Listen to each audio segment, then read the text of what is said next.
السلام علیکم ورحمۃ اللہ وبرکاتہ۔ سب سے پہلے آپ یہ سمجھیں شب برات یہ ہے کیا؟ شب برات یہ بخششوں کی رات ہے، گناہوں سے معافی کرانے والی رات ہے۔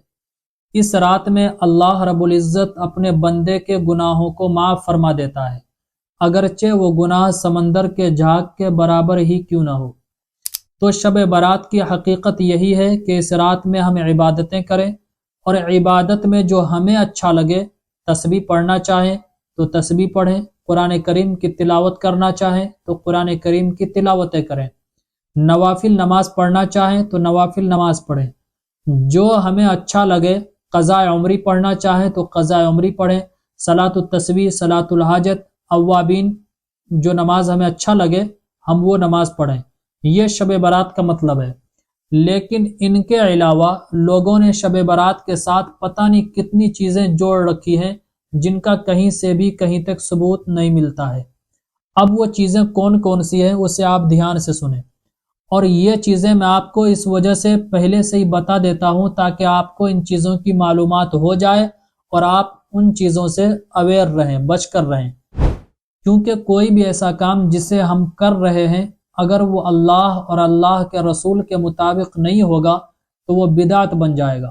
میرے نبی نے فرمایا اگر کوئی دین میں نئی بات پیدا کرے گا تو وہ مردود ہے، وہ اپنا ٹھکانہ جہنم میں بنا لے۔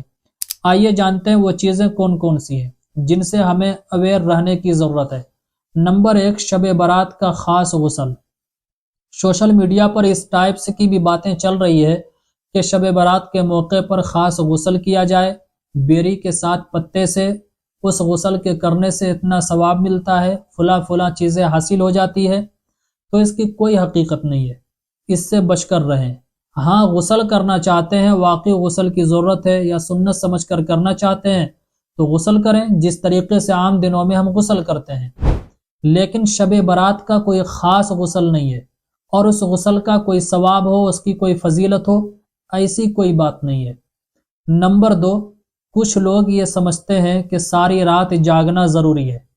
اچھی طریقے سے سمجھ لیں، یہ عبادت کرنے کی رات ہے، یہ کوئی سیلیبریٹ والی رات نہیں ہے کہ اس رات میں آپ کچھ منائیں گے۔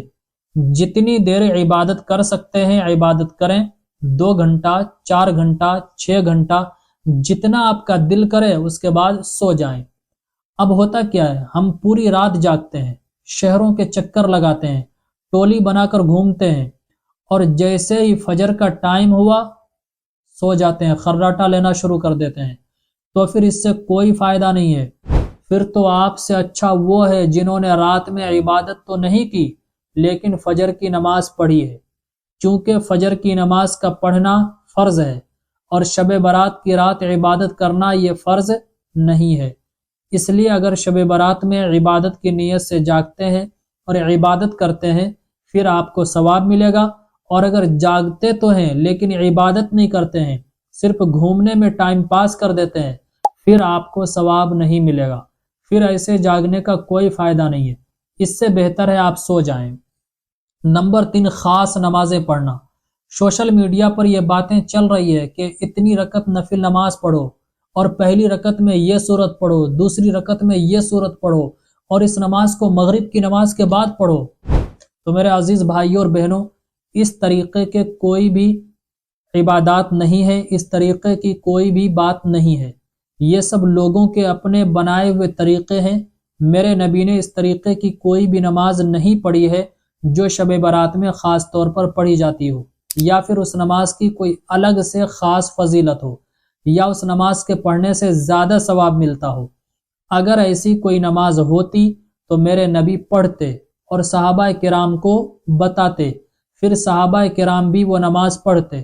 تو میرے عزیز بھائیوں اور بہنوں، ہمیں اور آپ کو ایسے لوگوں سے اویئر رہنے کی ضرورت ہے جو ابھی شب برات کے آنے سے پہلے طرح طرح کی باتیں social media per on line بھی آف لائن بھی ہمیں بتائیں گے۔ ہمیں ہمیشہ ایسی چیزوں کو فالو کرنا ہے، ایسی باتوں پر عمل کرنا ہے جو میرے نبی نے بتائی ہو، صحابہ کرام نے اس عمل کو کیا ہو، وہی عمل ہمیں کرنا ہے، اور جو میرے نبی نے نہ بتائی ہو، صحابہ کرام نے نہ کیا ہو، اس سے ہمیں بچ کر رہنا ہے۔ تو امید کرتا ہوں باتیں سمجھ میں آئی ہوگی۔ اس کلپ کو زیادہ سے زیادہ شیئر کیجئے۔ السلام علیکم ورحمۃ اللہ وبرکاتہ۔